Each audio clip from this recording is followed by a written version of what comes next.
Minsan kahit alam natin na mali, naiisip natin gawin malutas lang ang problema natin.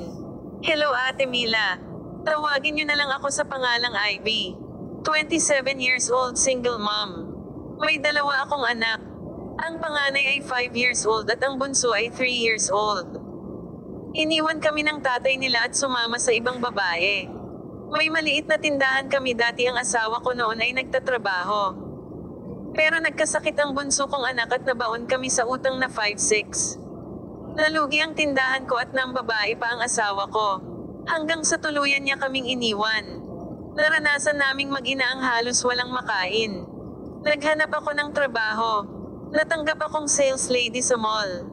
Ang mga anak ko ay iniiwan ko sa kapatid ko pag nasa trabaho ako. Pero hindi pa rin kasya ang sweldo ko sa gastusin at pambayad ng utang. Minsan iniisip kong magbenta ng katawan, mabayaran ko lang ang mga utang ko.